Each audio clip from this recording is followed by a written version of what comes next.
안녕하세요. 자녀교육 정보 채널 드림맘입니다. 오늘은 수학 때문에 생긴 충격적인 학생의 고백이라는 주제를 가지고 얘기를 해보려고 하는데요. 외국인 학교를 다니는 고등학교, 그러니까 고학년인 학생이 자신의 지금 삶에 대해서 얘기를 하는 부분이었어요. 너무나 공감도 되고 부모의 입장도 이해가 되고 학생의 그 상황도 너무 100번 이해가 되는 거예요. 이걸 어떻게 하면 잘 해결할 수 있을까에 대해서 솔루션도 함께 얘기하려고 하니 수학 때문에 아니면 학업 때문에 고민이신 분들은 꼭 이 영상을 보셨으면 좋겠어요. 이 고학년인 학생이 갑자기 학교로 올라가고 보니 중학교 때와는 다른 공부의 강도로 굉장히 힘든 과제로 고민을 하고 있었는데 수학이 잘 안 되자 어머니가 7시부터 저녁 11시까지 4시간씩 매일 수학 문제를 풀게 했대요. 숙제도 많고 액티비티 활동들도 있는데 이 수학을 규칙적으로 4시간씩 돌리다 보니 자신이 양계장에 폐사되어가는 닭 같은 느낌이 든다. 정말 너무너무 힘들다라는 얘기를 하는 거였어요. 이런 호소 속에서 드림맘도 같은 엄마의 입장에서 이런 걸 어떻게 생각하느냐라는 얘기였는데요. 학생의 입장도 이해가 되고, 그리고 지금 고등학교로 올라가서 뭔가가 잘 안 돼서 당황하는 어머니 입장도 얼마나 혼란스러운지 이해가 되는 거예요. 근데 여기에서는 기억하셔야 하는 3가지가 있는데요. 이 부분을 꼭 짚고 넘어가신다면 이런 위기를 함께 같이 잘 극복할 수 있을 거라고 생각을 하고요. 여기 부분에서 여러분들도 수학이나 타 과목에 대해서 고민을 하고 계신다면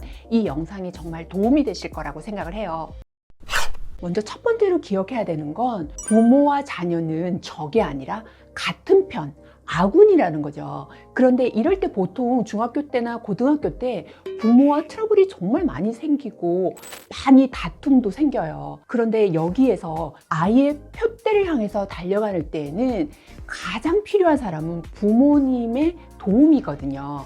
근데 여기에서 서로가 삐걱거리고 이럴 때는 정말 격렬하게 싸우는 것이 아니라 우리는 같은 편이야. 이걸 먼저 기억하시고 그리고 서로 의논을 하는 것부터 시작하시는 게 가장 중요해요. 근데 주변에서는 이랬더라 저랬더라 해서 너는 왜 이렇지 않니? 라던가 아니면 아이는 우리 부모는 왜 저렇지? 라고부터 시작을 하게 되면 서로가 힘들어지는 거예요. 그러니까 꼭 기억하셔야 되는 거 먼저 첫 번째는 같은 편이다. 그러니까 의견을 모아서 그 목표치를 향해서 갈 때에 우리는 적이 아닌 아군이라는 걸 기억하고 힘을 모아야 하는 것부터 시작을 해야 돼요. 두 번째는 그렇게 아군이었다라는 걸 인지하고 부모님이 충분한 조력자가 될 준비가 되셨다면 다음에는 우선순위를 정하셔야 해요. 그러니까 우선순위가 학교를 가게 되면 고등학교 때는 정말 GPA 그리고 내신 성적이 정말 중요하잖아요. 그러니까 그 학교의 과제나 그 학교에서 할 수 있는 부분은 충분한 시간을 두고 그 다음에 후순위로 부족한 부분, 지금 말씀하시는 이제 수학이 굉장히 힘들다 그러셨는데 수학이라는 부분을 그 2번째 순위로 두는 거죠. 점점 필요한 순서를 정하시는 건데 너무 당황이 되니까 순서를 정하고 말고가 아니라 급한 불부터 끄겠다라고 생각을 하고 막 달려들게 되면 중구난방이 되어서 정말 필요한 것도 다 무너지게 되거든요. 이렇게 우선순위를 정해두지 않으면 학교에서도 망가지고 집에 와서도 잘 되지도 않는 수학 붙잡고서 그냥 세월을 가다가 다시 악순환이 반복이 되면서 잘 안 되는구나 라는 자괴감에 빠지게 되고 부모님들도 굉장히 힘든 시간을 가지게 되는 거예요. 그래서 꼭 우선순위를 정해두시는 것이 중요해요. 3번째는 효율성이에요. 24시간은 누구에게나 주어져 있지만 효율적으로 하게 되면 여러분은 정말 생각보다 훨씬 어쩌면 기적적으로 회생하거나 더 잘할 수도 있답니다. 이런 부분은 제가 경험하기도 했고 또 주변에 많은 지인들이 그렇게 하기도 했었는데요. 그 4시간 안에 수학 문제를 푼다기보다는 이 수학을 잘 해야 되지만 상대적으로 시간이 부족한 게 고등학교 때잖아요.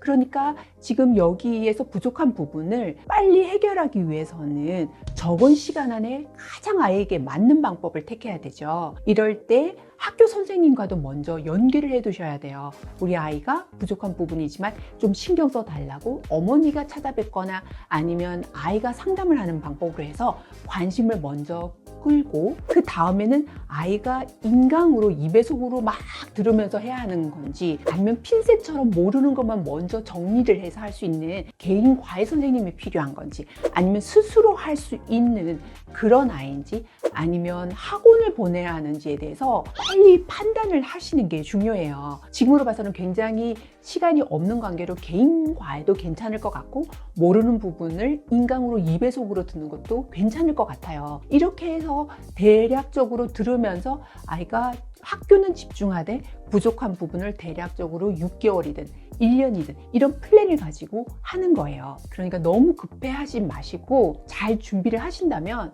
정말 아이도 보람을 느끼고 나 성적 오를 수 있구나 라고 생각을 할 수 있는 거고 어머니도 덜 당황하게 되실 거고요. 학교에서도 인정받는 학생이 될 수 있을 거예요. 가장 우려되는 건 트라우마예요. 이것만 봐도 막 속이 울렁거려 할 만큼 소화기 싫어지면 어떻게 하겠어요. 그리고 또 이건 어떤 것만 보면 막 하기 싫고 막 가슴이 두근거려 이런 현상도 생길 수 있는 거거든요. 환경을 잘 만들어주고 몰입할 수 있도록 만들어야 하는데요. 이 세 가지부터 생각을 해보시고 아이와 또 학부모님이 함께 힘을 모아서 시작을 한다면 절대로 늦은 거 아니고 정말 잘할 수 있거든요. 그러니까 여러분 용기를 내시고 지금 상황에서는 아이에게 꼭 맞는 거를 스텝 바이 스텝으로 준비하시는 게 제일 좋아요. 우리 욕심이 이만큼이 된다 해도 너무 무리하게 접근하셔서 아이가 정말 그 과목을 쳐다도 안 보게 되면 어떻게 할 거예요. 그리고 또 아이도 어머니와 다툼이 있다 해도 적극적으로 지지해 줄 분은 부모님이거든요. 그러니까 서로가 다소 의견이 충돌한다 해도 적이 아닌 아군이라는 걸 기억을 해 주셨으면 좋겠어요. 이런 어려움을 잘 극복하시고 정말 여러분이 꿈꾸시는 그런 꿈을 이루시는 그런 여러분이 되셨으면 좋겠고요. 다음 시간에도 소중한 정보로 찾아올게요. 힘내세요. 감사합니다.